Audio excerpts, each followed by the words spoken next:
How will the Beijing Olympic Games be remembered? Draconian anti-CCP-virus measures, a doping scandal, or will other controversies take the spotlight? 2 years ago, NBA free agent Enes Kanter Freedom has no regrets. He says the NBA has tried to silence him for speaking against Beijing, something that cost him his career. Chinese genomics companies are expanding in the U.S. amid fears their data could have military uses. And for those watching our full episode, a mother of 8 found chained to a wall in rural China sparks outrage. That's as officials stage what some are calling a cover-up. And has Hong Kong's zero COVID-19 policy proved successful? A resident details her traumatic experience.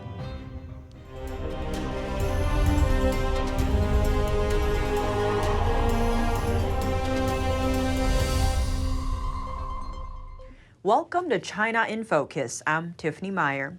Beijing extinguished its Olympic flame on Sunday, but this year's Winter Games has been characterized by more than just athleticism. It will likely be remembered for the events outside arenas and sport fields, including the extremes of China's anti-pandemic measures, outrage over Russian skater Kamila Valieva, alleged doping scandal, and other controversies. Next, we zoom in on a few of them. Beijing Games were the second Olympics in 6 months to be held in a closed loop after last summer's delayed events in Tokyo.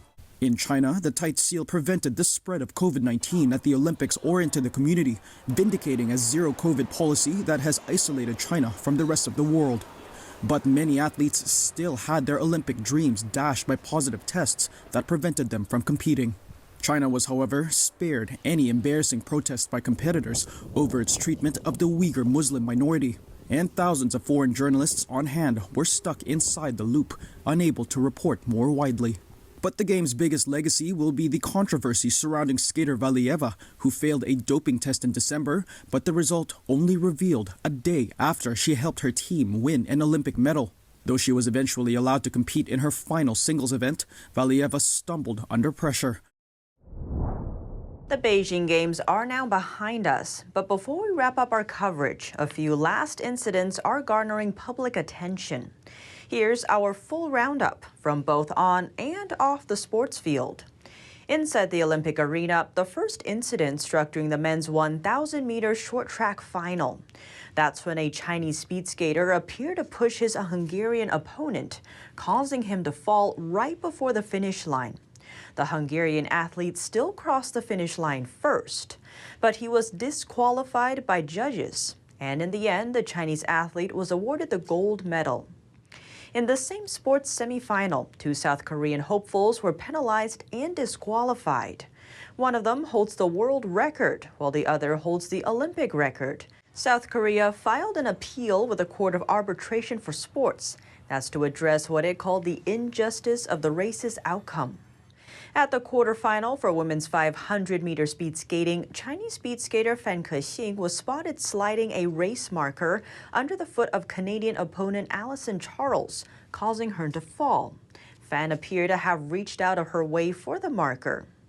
And lastly, at the mixed team ski jumping final, top athletes from 4 countries have been disqualified, all because of their athletic wear. Judges deemed the material of their ski wear was 3/4 of an inch wider than allowed around the thighs. The stars are known for taking home gold at World Cups. Outside the Olympic arena, the U.S. and a number of other nations diplomatically boycotted the Games due to Beijing's human rights record.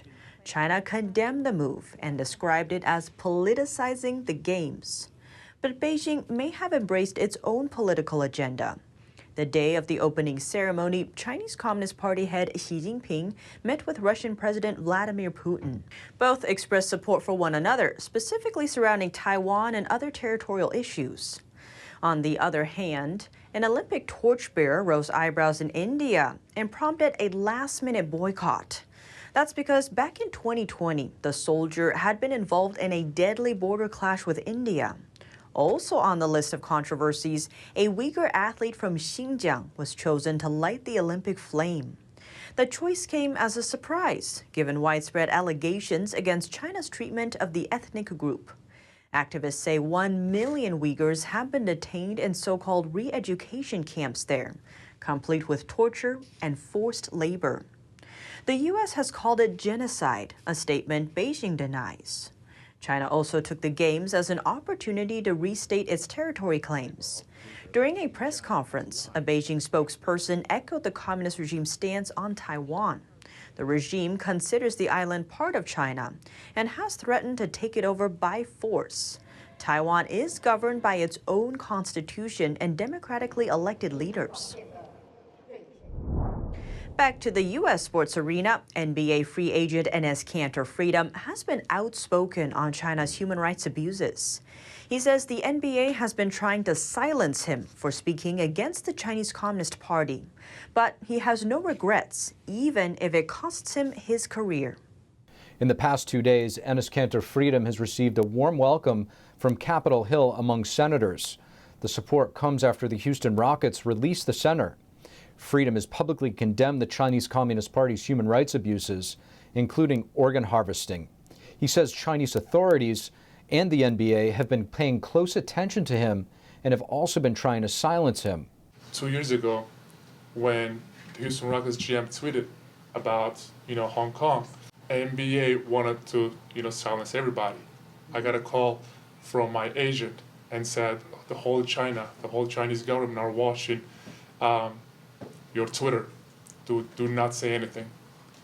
And Celtics made me media unavailable for 2 weeks. At an award ceremony in Washington, D.C. last night, Freedom talked about why he started to focus on China, and it all began at a basketball camp last summer in New York.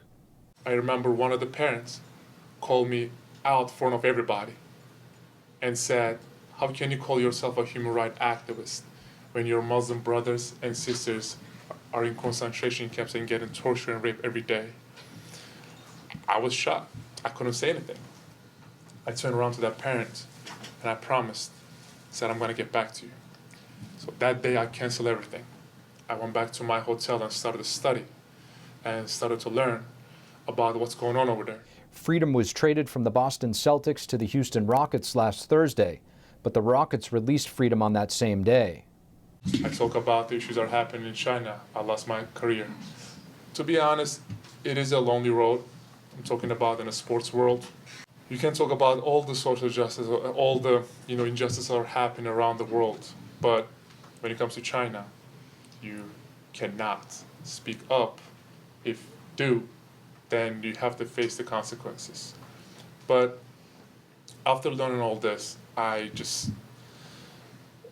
if I didn't speak up about all these issues that are happening over there, I wouldn't be able to go to sleep, But I have no regrets. I want to tell you guys that I have no regrets. He says many of his NBA colleagues told him they couldn't publicly support him because they want the Chinese market. But there are some important things than money and business, like morals, like principles, like values. Freedom says he will continue to stand up for what he believes in, like his mother had taught him when he was a kid, even if it means sacrificing everything.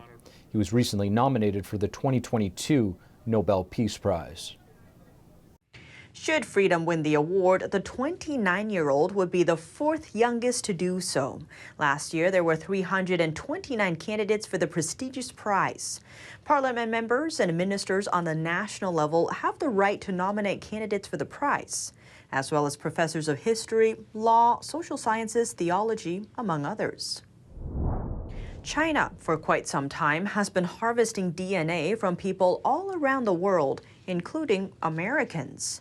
Much of this done through buying up companies that store genetic data, providing testing products that collect DNA, setting up research labs, and more. Critics are concerned that the data could be used to further the Chinese regime's plans to boost its military power. Here are the details. China is collecting genetic data on a massive scale. It's under the guise of biotech services and genomic studies, and it's happening more and more on U.S. soil. Some warn that the data can serve the Chinese Communist regime's aggressive military schemes. Now, the U.S. appears to be making moves to counter it. The most recent dealt a blow to China's largest biologics outsourcing company, WuXi Biologics. The company makes vaccine ingredients. Earlier this month, 2 subsidiaries of the company were added to the American government's unverified list. The Commerce Department says that's because they couldn't verify that Wuxi Bio is using their U.S. exports in a legitimate and reliable way. That means American firms are now required to go through more procedures before shipping goods to these companies. What is Wuxi Biologics and how does it concern the U.S.? The company was founded in 2015 in China. It's been expanding in North America and Europe over the past few years, with 3 U.S. locations: Massachusetts, New Jersey, and Pennsylvania. It's also planning to build a pharmaceutical manufacturing plant in Delaware, a project that'll get partially funded by American taxpayer dollars through government grants. Last year, Wuxi Bio bought a Pfizer manufacturing plant in China, which gave it access to some of Pfizer's data. And when it was first founded in 2015, Wuxi Bio bought a stake in American DNA testing company 23andMe. But how are companies like Wuxi Bio expanding so fast? The short answer is Beijing. Specifically, its state-owned investment fund. In it, over $1 trillion. Since 2017, much of this money has been flooding into American biotech companies as part of the Chinese Communist Party's strategic plan called Made in China 2025. The plan identifies biotech as a strategic industry that qualifies for substantial government funding. Consequently, Beijing has allocated $100 billion for investment in the sector. In 2019, half of China's investment in the U.S. went to health, pharmaceuticals, and biotech sectors. And last year, Chinese drug makers filing for FDA approval hit a record high. These expansion efforts are likely tied to China's military through a state policy called the Military Civilian Fusion Program, launched in 2016. The program looks to boost China's military through adapting civilian technology for the defense sector. In 2017, China launched the world's largest human genome research project. Now, that program may go beyond the Chinese border and threaten U.S. national security.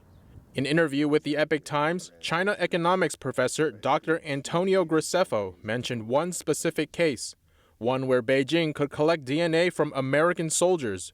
There was one case in particular where specifically it was a fertility clinic which was located within reasonable driving distance of 6 American military bases.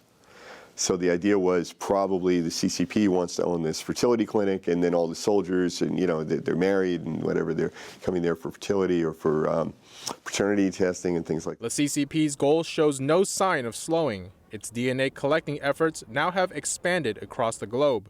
And at the center, China's Beijing Genomics Institute, or BGI. The company is closely linked to the Chinese military. And in 2013, it purchased Complete Genomics, a California-based company that holds genetic information on U.S. citizens. Last year, a report exposed that BGI had harvested genetic data from over 8 million pregnant women in at least 52 countries. According to Reuters, China has long considered genetic data collection as a national security issue. Since 2015, Beijing has restricted foreign researchers from accessing gene data on Chinese people. In contrast, the U.S. and Britain give foreign researchers access to genetic data as part of open science policies. And that's all for today on YouTube. We are now sharing a shortened version of our program on YouTube. Full episodes can be watched on our website, www.ntd.com/ChinaInFocus. You can also find out where to watch us live on cable in your city at ntd.com/TV or on NTD's partner platform, Epoch TV. To sign up, please click the link down below. Thanks for watching and see you tomorrow.